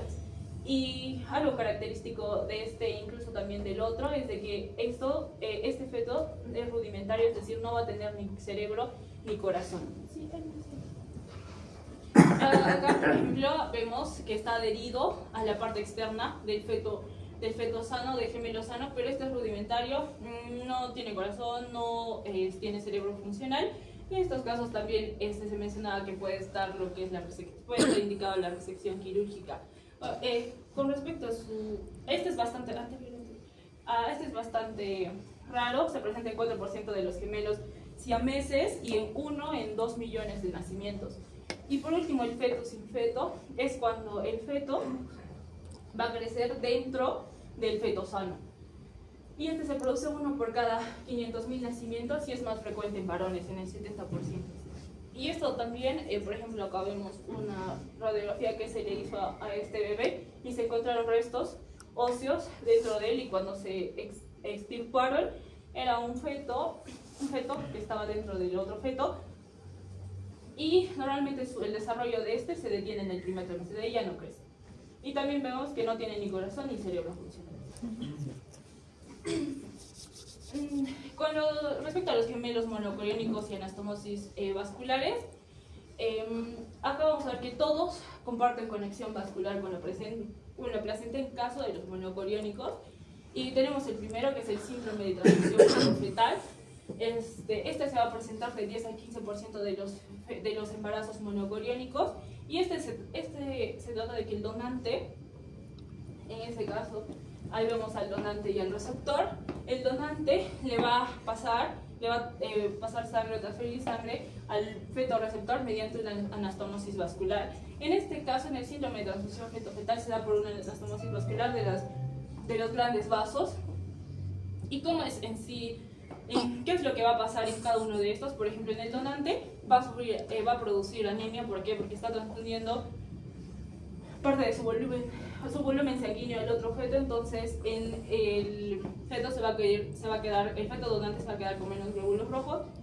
La restricción de crecimiento, esto es debido a que al transfundir a transfundir la sangre al feto receptor, también se está transfundiendo lo que son el oxígeno, lo que son los nutrientes, lo que va a hacer que en el feto donante haya una hipoperfusión, y lo que va a hacer que sus diferentes órganos no se puedan desarrollar en la manera que se deberían desarrollar para la edad que tienen.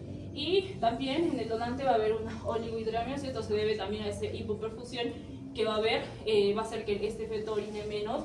Sabemos que la orina va a formar parte de lo que es el líquido amniótico, entonces si va a orinar menos, va a haber menos líquido amniótico, y por eso hay oligohidramnios. Y en el receptor, todo lo inverso, va a tener pluricitemia, mayor cantidad de sangre, sobrecarga circulatoria, porque a mayor cantidad de sangre su corazón va a comenzar a trabajar más. Entonces, al trabajar más, puede llegar a cansarse y va a ocurrir un fallo cardíaco. Su diagnóstico es mediante ecografía, y algo característico es que solo la síndrome de transfusión feto-fetal se da en monocoriónicos, porque comparten monocoriónicos moniométicos, porque comparten la misma placenta, y aquí vemos cómo se está dando una anastomosis entre ambos, como uno tiene retardo en el crecimiento intrauterino y el otro crece normal. Acá, por ejemplo, vemos este lado es de feto del lado izquierdo, feto del lado derecho, y vemos pintado de color amarillo lo que va a ser la arteria, y en azul lo que es la vena. Y en este caso del otro feto, lo que está supuestamente ahorita en rojo, medio rojo a amarillo, es su arteria, y lo que está en verde son sus venas. Y algo característico también es que van a ver el grosor que tienen ambos, y esto se debe a la cantidad de sangre que pasa por la anastomosis que se va a dar, lo cual hace de que los vasos no se vasodilaten excesivamente, y más todo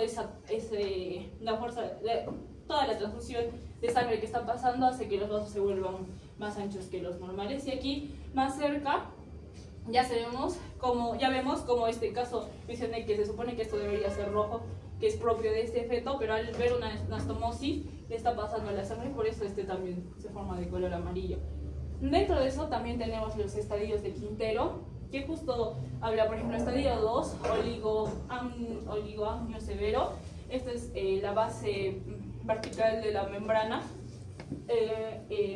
cuando es menor a 2 centímetros del dador, y polidramios, cuando la base vertical de la membrana es mayor a 8 centímetros del receptor. También oligohidramios o polidramios más ausencia de vejiga en el dador, oligohidramios o polidramios más Doppler anormal, oligohidramios más polidramios más un feto hidrópico. Hidrópico es cuando son los que tienen hidropsia fetal, cuando el líquido vascular sale y el quinto es cuando está ya el feto muerto. Secuencia de anemia policitemia gemelar, TAPS. A diferencia del otro, se va a dar cuando el donante va a pasar, igual va a transfundir sangre por anastomosis al receptor, pero en este caso se va a dar por arterias microvasculares, por arterias pequeñas, y esta se va a presentar de 1 a 6% en los embarazos monocoriónicos espontáneos y 13% tras ablación láser. El donante igual va a tener anemia, receptor policitemia. Algo característico de esta diferencia del otro es que por ser vasos, son vasos pequeños, la sangre va a ir más lenta. Entonces, en este caso, a diferencia del otro, no va a haber un desequilibrio en el volumen de líquido amniótico. O sea, ambos bebés van a orinar, normal. El diagnóstico diferencial se va a dar por la velocidad sistólica máxima de la arteria cerebral media, y su tratamiento, pues, vigilancia, transfusión intrauterina, cirugía láser, interrupción del embarazo según sea el caso. Y aquí vemos también más cerca cómo se da la anastomosis entre ambos vasos intravasculares. Y por último, la secuencia de perfusión arterial reversa o TRAF. También es llamado gemelación acárdica. Esta va a ser más rara y más grave, se da 1 por cada 35.000 nacimientos. El donante, en este caso, el donante va a tener una anatomía normal, donde va a bombear sangre al gemelo acárdico, y el acárdico va a recibir ese flujo pasivo del donante, y lo que va a hacer que sobrecargue el trabajo del donante, así produciendo una insuficiencia cardíaca y muertes en mayor al 50%. Es decir, lo normal es de que cada uno tenga su intercambio con la placenta. Es decir, de la placenta, para que entre el oxígeno, entra por la vena, y para que salga se va por la arteria. Pero cuando hay una anastomosis entre estos, lo que va a hacer es que el donante le va a dar, cuando es arteria con arteria, que es lo más frecuente, como decimos, la arteria es quien va a llevarlo el dióxido de carbono del bebé hacia la placenta.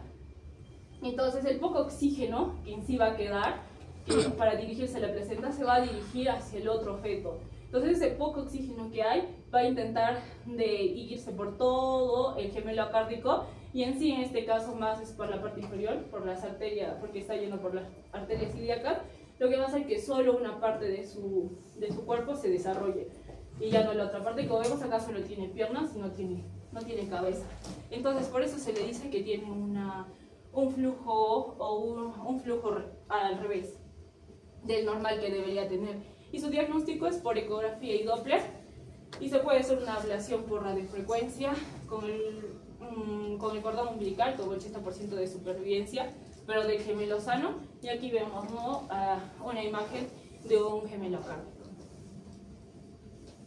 Con respecto a la muerte fetal, va a ser según el momento de muerte. Muerte temprana, el gemelo evanescente, cuando uno de los dos fetos va a morir, va a desaparecer, y el riesgo de muerte del feto sobreviviente no aumenta. Normalmente logra sobrevivir uno. Y en muertes más avanzadas puede llegar a comprimirse, como vemos en la imagen, el fetus compressus, o deshidratarse y aplanarse, como un papiro, que se le conoce como el feto papiraceus, donde podemos distinguir, por ejemplo, su cabeza, sus pies y su espalda.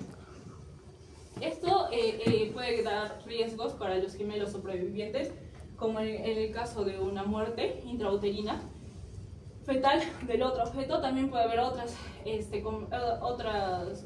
factores que pueden agravar la muerte de algún feto, que es la muerte fetal del otro, un parto prematuro o un daño neurológico inmediato no prevenible. En el cuidado prenatal, primero están los controles, que son más frecuentes. En el primer trimestre se puede diagnosticar tanto la corionicidad o amnionicidad por ecografía. A partir de las 14 semanas las visitas suelen ser quincenales, hasta la semana 34 y mayor a 34 semanas semanales. La dieta, normalmente la ingesta calórica diaria es de 40 a 45 kilocalorías peso día, donde 20% proteínas, 40% carbohidratos y 40% grasas, distribuidas en 3 comidas principales y 3 refrigerios diarios. Y también puede haber suplementos de calcio, magnesio, zinc, diferentes vitaminas. Y en caso, por ejemplo, hablamos sobre la hipertensión, se le puede dar profilaxis con aspirina, donde se va a recomendar una dosis baja de 81 miligramos día por día hora. En mujeres que tienen alto riesgo de preeclampsia o incluso hipertensión. Debe iniciarse entre las 12 y 28 semanas de gestación hasta mantener el parto. La vigilancia fetal y riesgo de muerte intrauterina. Las gestaciones gemelares tienen mayor riesgo de muerte fetal intrauterina. Los monocorónicos tienen un mayor riesgo, con una tasa de 2 a 3 veces mayor que los dicoriónicos, que estas aumentan estas pueden llegar a aumentar pasadas las 34 semanas. El parto pretérmino, la mayoría de embarazos múltiples llegan a un parto pretérmino, siendo el gemelar 60%, y en caso de trillizos ya un 98%, es decir, que llegan a ser siempre pretérminos, y aproximadamente el 60% son indicados médicamente, 30% por un trabajo de parto espontáneo y el 10% por una ruptura prematura de membranas. Y su predicción es una longitud cervical menor a 20 milímetros, es el mejor vector de parto desde las 24 semanas. Con los métodos de bienestar fetal, en este caso es ver sus movimientos fetales, su tono fetal, mediante la NST ver sus resultados, los movimientos y todas las demás características. Y también se puede hacer la velocimetría Doppler o hacer una ecografía Doppler para ver resistencias musculares, adaptación hemodinámica de ambos fetos. Y al trabajo de parto y nacimiento, es importante tener que los dicoriónicos y amnióticos no complicados, su parto es entre las 38 semanas a 38 con 6 días. Los monocoriónicos diamnióticos no complicados es entre las 34 semanas y 37 con 6 días. Y los monocoriónicos monoamnióticos son las 32 semanas con 34 a de 32 a 34 semanas. Los preparativos para el parto es todo lo que sabemos: personal calificado, monitorización, equipo de anestesia y todo. Entonces, ¿cuándo vamos a definir un parto vaginal o si es cesárea? Se menciona que el parto vaginal se da cuando el primer feto está siempre encefálico y si se tiene menor a 32 semanas y los dos fetos se encuentran encefálicos. Es decir, si tiene mayor a 32 semanas, pero el primero es cefálico y el segundo feto sea podálico transverso, eso ya está indicado de cesárea. Incluso si ambos están en encefálico, pero ya tienen mayor a 32 semanas, es cesárea. Y cesárea ya es primero, cuando el primero no es cefálico. En el monocorial monoamniótico se prefiere esto por ser un embarazo multifetal de alto riesgo. 2 podálicos, un podálico, un cefálico, o ya sean siameses, como les escribimos, o ya sean trillizos, que en los trillizos ya es básicamente cesárea. Y su tiempo de salida para el segundo feto, si se hace por parto vaginal, es entre 5 a 15 minutos.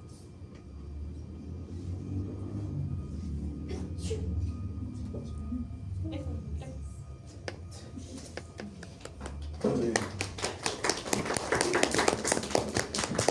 ver, regresa a una diapositiva.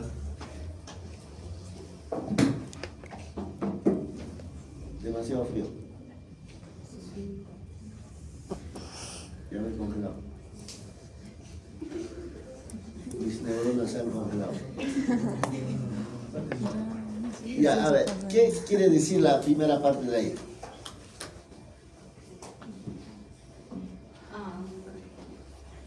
Que los que tienen dos placentas y dos sacos amnióticos por separado tienen pueden Mayor tiempo de nacimiento. no suelen nacer a pecho. Ya. Eso es para en qué momento tenemos que terminar con el embarazo. ¿En qué momento?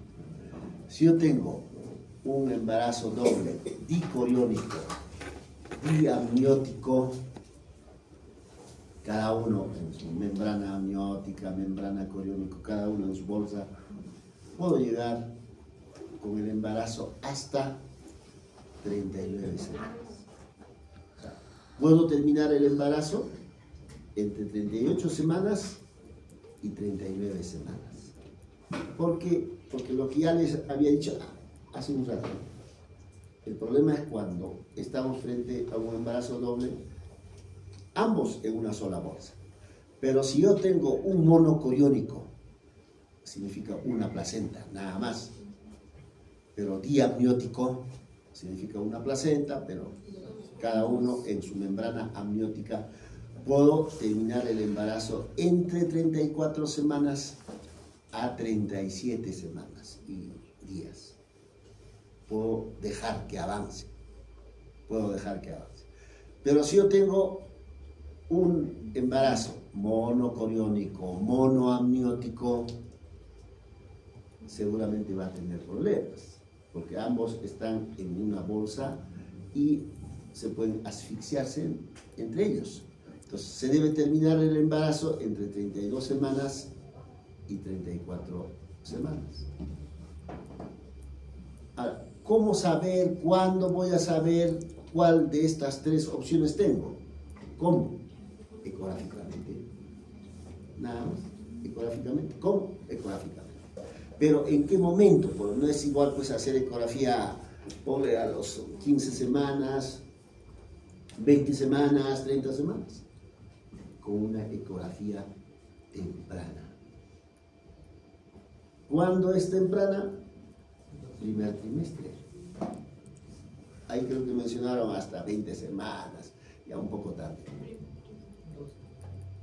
Entonces tiene que ser en el primer trimestre.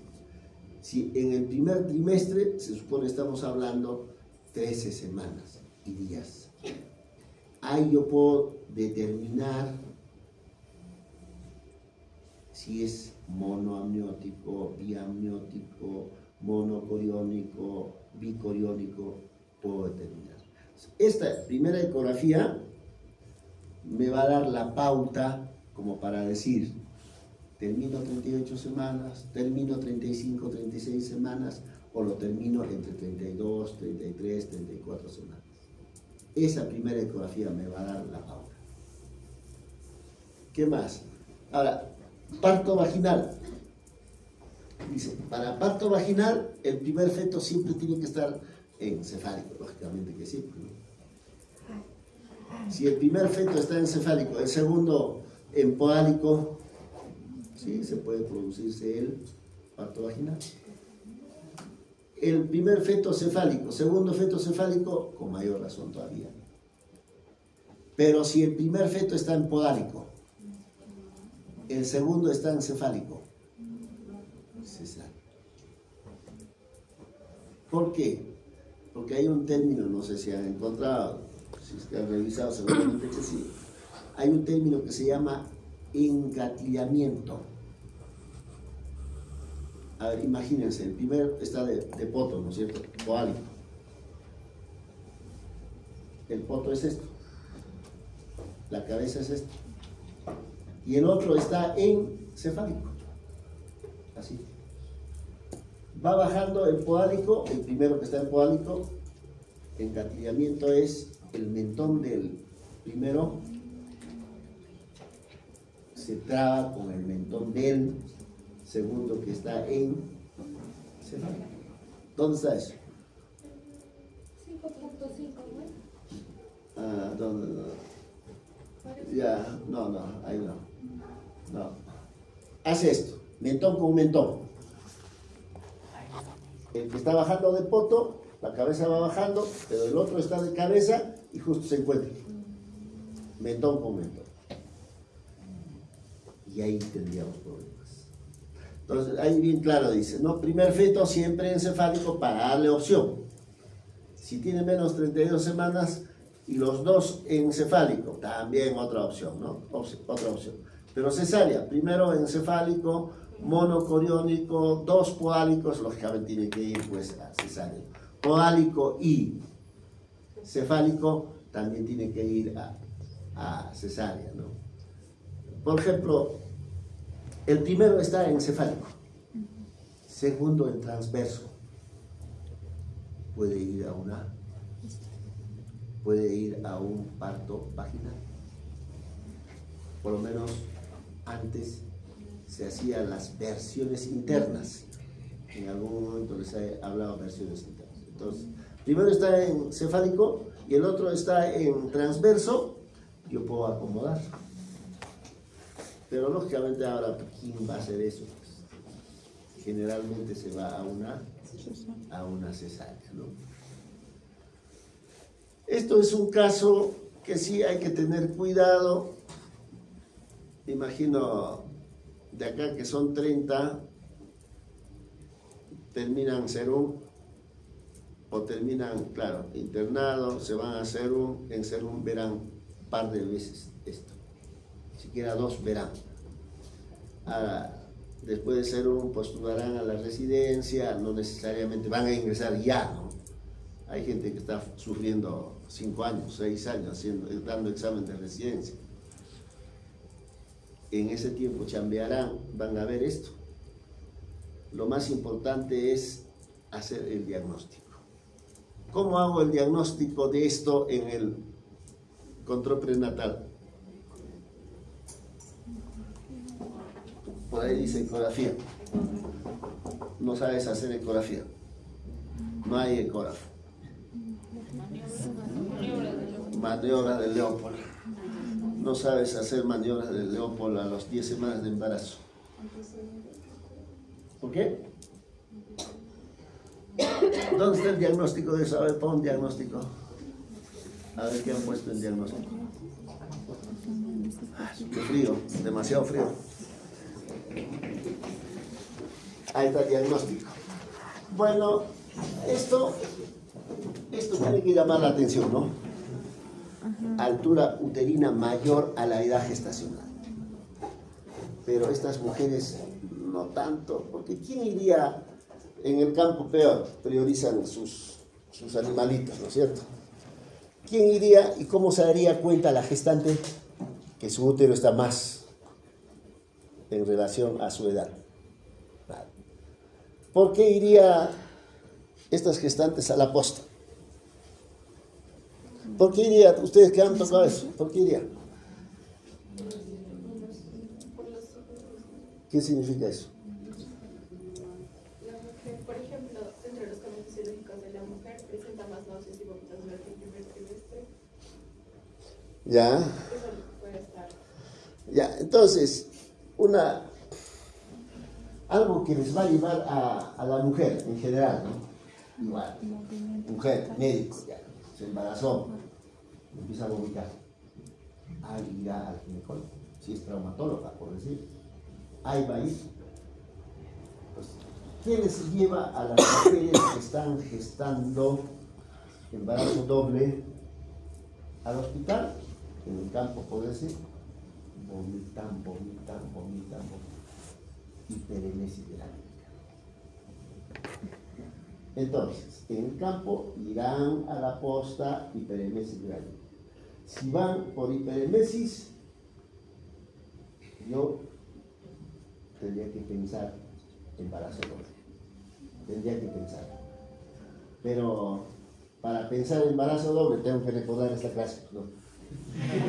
Tendría que recordar. Porque hay gente como acá, están chateando, veo esta chica ahí chateando ahí en la casa, y esta chica, ¿qué ha venido? Si voy a venir a chatear, mejor me quedo en casa, ¿no? Tanto frío, en mi camita feliz. Entonces acá están tonteando, ¿no? Pero si estoy atento, recordaré eso, ¿no? Cosa tonta, cosa básico. ¿Por qué van a ir? Porque vomitan. Igual pasa en el hospital. ¿Por qué van? Vomitan. Hay internos que no recuerdan esto. Lo mandan a su casa. Ya, tómate esto, pum, a su casa.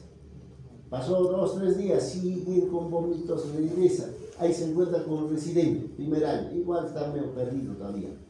A su casa. Regresa, ya lo agarra el tercer año. Piensa ya en hiperemesis. Esto no será un embarazo doble. Porque cuando una mujer viene por hiperemesis, tengo 3 opciones nada más.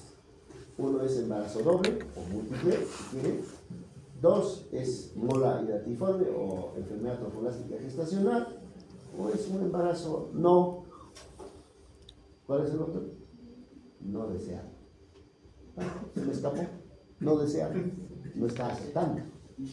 Cuando no está aceptando, vomitan. ¿Cómo salir de dudas? ¿Cómo hago el diagnóstico?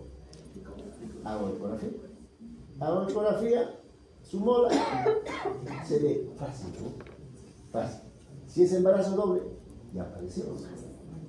Pero lógicamente antes de hacer eso, yo tengo más opciones, ¿no? Tengo que preguntar sobre antecedentes, toda una historia que me va también a ayudar clínicamente a acercarme al diagnóstico, clínicamente. Si yo tengo antecedentes familiares de embarazo doble y acá está vomitando, hago palpación abdominal o tacto vaginal, el útero está mayor a la edad gestacional, pues qué duda hay que no sea embarazo doble, ¿no? Entonces, acá funciona la evaluación conjunta de una gestante. Entonces, en los pueblos, solo con tener vómitos tengo que pensar. A eso, examinando, encontraré útero grande, bueno. Y ahí, si no tengo ecógrafo, envío, pues, por ejemplo, si estoy en Catka, por decir, ¿a dónde tendría que mandar para que hagan ecografía? A Urcos. Ya vaya a Urcos que le hagan la ecografía, confirmado. Ya ustedes se quedan felices. Pero si no han pensado en esto, ¿qué dirían? ¿Qué dirías? Diferencia. ¿Qué dirías? Diferenciar. ¿Qué dirías tú, Guamán? O sea, que he pasado obstetricia sin saber nada. Tendrías que decir eso. No, tienes que golpearte la cabeza. Porque eso es lo que va a pasar con ustedes cuando postulen a la residencia. Una pregunta tonta que se equivocan. Probablemente una pregunta que les ha dicho en clase, porque como están tonteando, no han captado la idea. Se van a golpearse la cabeza. Por esta pregunta tonta, no he entrado a la residencia. Esperar todo un año todavía, ¿no? En la siguiente ya se van a equivocarse 2. La tercera, ya 3, ya no entra. Ya, muy bien. Ahí quedamos. Entonces mañana a las 3.